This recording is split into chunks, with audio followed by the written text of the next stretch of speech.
So, welcome to the Singing Social. We are joined today by Miri Gellert, who is singing teacher, singer, choral singer, musical theatre performer, and everything else in between. It's really nice to see you. How are you? I'm good, thank you. It's nice to be here. Especially I Good. feel like we've come full circle because you were my first performing job, and Yeah. now we worked out 10 years later. And I'm actually having I love that introduction, but I have to say as a performer, as an actress and singer, I feel like I say I'm fully retired. It's fully teacher now. Right. So that Okay. And how do you my feel core about that? I feel good. I think, it can be really tricky. For me, I was really lucky that it happened quite organically because there's this whole, saying that people say, "Oh, have you given up? Have you given up Yeah. acting? Have you given Yeah. up performing?" And it's like you're losing and it's like you're being weak, and actually Yeah. it's the opposite. It's Yeah, so it almost strong. feels like you failed when and when that's absolutely not the case at all. But yeah, it can come across like that, can't it? Well, Especially to it's the more that people that you're teaching. I think it's more that it's just, it might not even be that that's what other people think, but when the phrase "giving up," oh, have you they just say, have you given up acting? Are you not acting or are you" and it's like they're like, "Oh, I mean, but did you not wanna" and they kind of assume that it's because you couldn't make it, which I guess maybe to some extent is, but it's more that it's like, well, if I'd have carried on, maybe there would have been other things, but there is no making it. It's just, can you earn enough money to keep yourself happy? And more than that, can you be happy doing it? And I got to the point where it wasn't making me happy, and I started teaching, and I realized the teaching on the side, I was making me just as happy if not more, but it was regular and I was getting paid because I did so much for free in Yeah. performing. And then I was like, oh god, I needed to have made it on the West End. Sometimes you want to say, oh, but I made it to the West End, so it's okay to like stop now.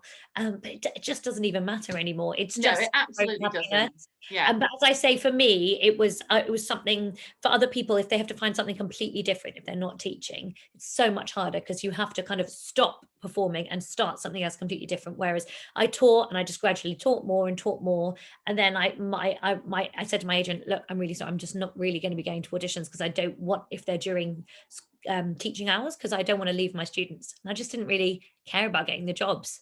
Hmm. That Yeah. said, I'd say I will do one more show before I die, so I'll come out of retirement for Yeah, something. I mean, there's no way that you have stopped performing, is there? There's absolutely no way. I've I'm like sure you'll do I've a done, bit. like, some, like, little cabaret stuff, but I mean, uh, I've only performed, like, twice in the past, like, 2 to 3 years, like, apart from, my performative personality, like, it kind of comes out. Yeah, You don't really stop being a performer, but you maybe yeah. stop, Mhm. people asking you to do it for money. Yeah. So when you Or free. started, when you started teaching, did you initially think, right, I can do this. I've got the confidence to do this. At what stage did you think, I think I know enough to do this? Or do you still not think that? Um, I have days when I go sometimes I go days when I go, "God, I'm good." And I sort of that like when they get a really good result and I'm like, literally, "God, I'm so good." And then I have to say this so that I don't lose pupils after that. And then I have another day where I'm like, "Oh my God, I can't do it. Why can't I get it right? Everything I've taught is wrong." What and you just completely all singing teachers have it. You kind of go through because the voice is like a minefield and every voice is different. And also sometimes your teaching method works for someone, it doesn't for somebody else. Yeah, absolutely. But in terms of when I remember my first singing lesson I taught, in a primary school, which I was there for 5 years, and I had not a clue, not a clue.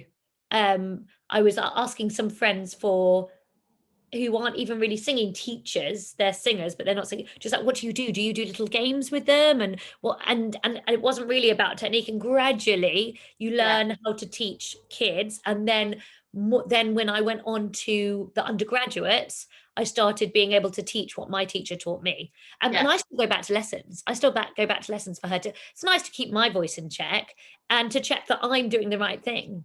yeah, Um, and absolutely. she's the one who got me sort of my bigger jobs on a higher level. It's all through her. So how do your lessons that you teach now, how are they similar to the lessons that you had as a child and as a singing student growing up? Or are they completely different? Well, I definitely never learned on Zoom. Yeah. I'm hybrid now. I'm still quite a lot on Zoom at the moment. Okay. Because one of my schools is still online for singing lessons. How do they differ? I mean, the teacher that I had at the academy, and James, who taught me on the musical theatre course, it's really sort of, I can't really remember everything I did when I was younger before her. It's really her that I teach now. It's her, I literally use her exercises. So when Yeah. people say, Yeah. are you a still? Are you this? Are you that? What do you do? Do that? And I'm like, I teach Anne James. I teach Anne James's. Yeah. Well, that's what you know, isn't it? That's what you've been taught. Well, But that's what I you know were taught, yeah, exactly. But you were taught classically before that, is that right? I was. I mean, I didn't train at the academy in classical voice, so it's a bit different. But yes, my singing teachers were classical teachers and opera singers, and I was thinking I was going to go down that road. And everything I did was very much classical. Musical theatre was sort of fun on the side. And then I was a choral scholar as well. And it was only at university that I thought, with all the acting side, I thought, actually, this is where my heart lies. It's just I've always done classical up until now. And then that's why Anne was such a good teacher for me, because she's classical, but she then teaches musical theatre, so it's kind of both.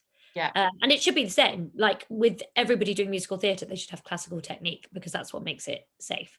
So we spend, at the musical theatre schools, you spend the first year just doing what they call legit. In musical theatre, it's called legit, with the stuff that's more classical. It's just your Rodgers and Hammersteins, your Bernstein, and you're not allowed to sing anything else apart from legit, to make sure that that is right. Because if that is right, that's going to make your mixy belt voice stronger. Yeah. Instead of just going, yeah. And actually, with musical theatre repertoire, you span a whole range of technique. It's as you so say, hard. legit, You want to be able to sing everything. To stuff like Six, the musical. It evolves, doesn't it? It's you've literally got to be able to sing everything. And you're not in it's slightly different in classical singing. It's you're cast as, okay, you're a soprano, you're an alto. I mean, I know it is a little bit more, it's a superficial industry, it's a little bit on what you look like and everything, but it is more voice type. Whereas musical theatre, they look at your headshot. Yeah. And then it's kind of like playing age. And I suppose it's, character actress, what type of roles do you play? And then you've got to be able to sing it. So I played stuff that was alto stuff, and then more soprano stuff, and more, because you've got so much now, there's so much pop, which I was never very good at, rock. You've got, if you can do it, the full on, much more operatic stuff like Light in the Piazza, Jerry Springer the Opera. Phantom is very much sort of contemporary classical, and Bernstein, obviously, and because even the Rodgers and Hammerstein stuff, the opera companies do as well, so they sort of span all sorts. Yeah, that's right. Gilbert and Sullivan, even. GNS, yeah. Mm-hmm. So it's tricky. So you teach at Emil Dale Academy, don't you? I teach at Emil Dale, and I'm about to start teaching at Arts Ed as well in September. Good. On their foundation degree musical theatre course. And then I also teach at a Saturday school in Luton. That's more, that's my only group stuff that I do. So that my friend runs it, and she's in charge of all the dance, and I do the singing. We have somebody else who does acting. And so that's ensemble stuff. And me as an MD, who's kind of a pianist, but nowhere as near as I used to be, but like good enough. And so I love that, because that's something completely different, and it's from age 4 to 16. And then I also teach at a primary school one-on-one as well. Oh, fantastic. So that's quite a big range, isn't it? It's a range of people sort of like with different types of aspirations. So how do you deal with people that you teach that have quite big aspirations, but where perhaps their talent doesn't quite match that? How do you How do you deal with that? Well, so what we've got differing is the different aspirations, but the different ages and the different abilities. And one does not preclude the other. So we have um, my primary school students who already think maybe they might go into singing or acting professionally, and others that have no idea but are good enough. And it doesn't really matter because everything can change. They can decide they don't want to, or they can suddenly get much. But some people find their voice when they're sort of 17, even older, you know. So it doesn't really matter in that sense. And the only I wouldn't say in terms of my older students, if they've got into the school, if they've got into the drama school, they're going to be good enough. It's just sometimes you get people who, especially with musical theatre, you've got three disciplines. And some people who are very much an actor, or very, even more common, very much just a dancer. They've never had any singing Yeah. training before. Mhm. And then they're coming in and then they're having to do full classical training. And it's very overwhelming. So it's not that they've got the wrong aspirations. It's just that that's not the discipline in which they thought Yeah. they were comfortable. Mhm. And it's about making them super, super confident in it.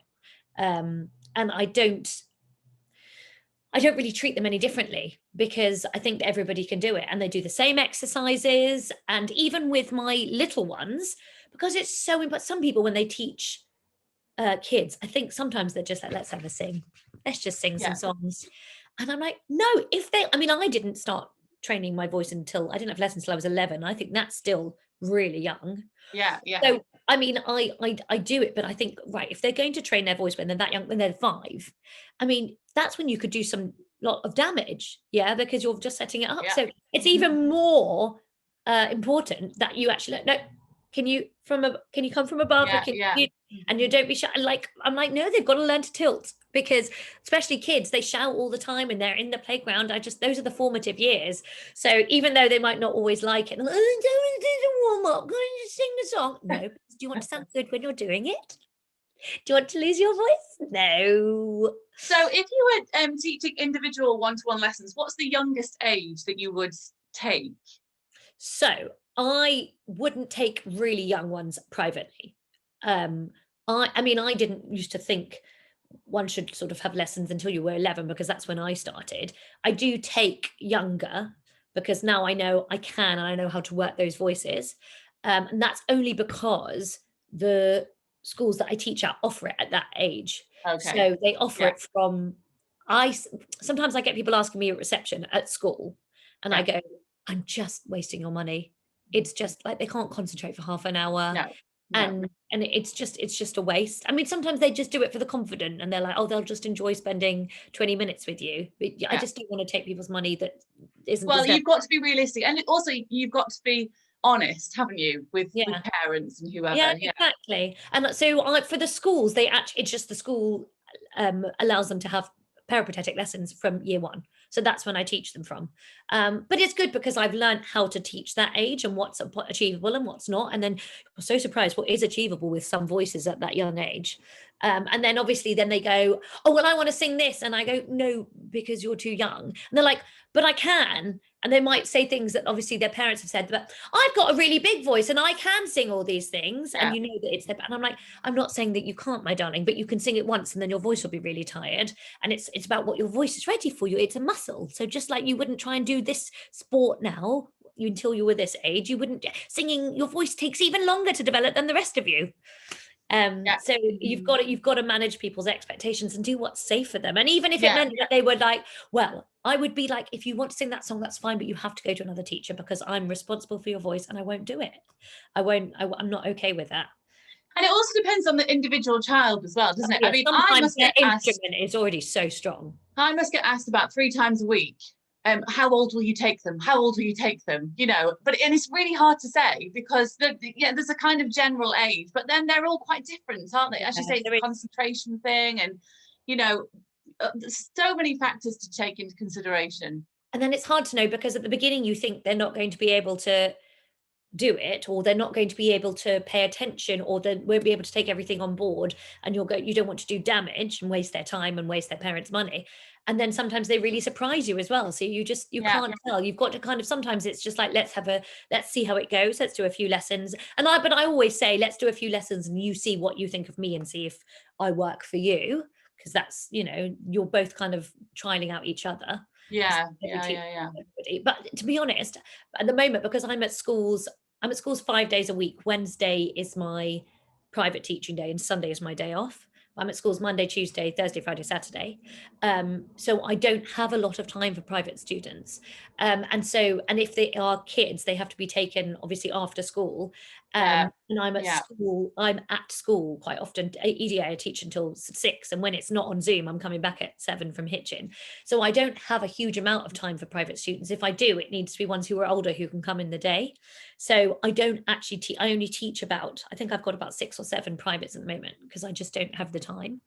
Obviously, at some point, I'll kind of phase out some of the schools and do more. So one last thing, when you're teaching all week, how do you look after your own voice to make sure that you don't overuse it, you don't overwork it, that you're not doing things that you wouldn't ordinarily do with your own voice? Because often when you're demonstrating, you demonstrate the good things, but you also demonstrate and also don't do that. this. Yeah, and you Also, end up doing it a and lot. it's also, it doesn't matter how well you demonstrate, you're singing and talking. It's more talking, isn't it? Yeah, Because you it is don't more think to talking. speak on the tilts. You don't necessarily, that's where it goes. And especially so when I'm teaching at EDA, that is 16 lessons a day. Bash, bash, bash, bash, bash. And when I first did it, I couldn't. I'd have to come home and not talk. I'd have to go on vocal rest. And I thought, this is terrible. I'm a singing teacher and I'm losing my voice and it looks really bad. It looks like I don't know how Yeah. to use the voice, but it's just, there's only so much you can use it and you have to build up stamina. Now I have.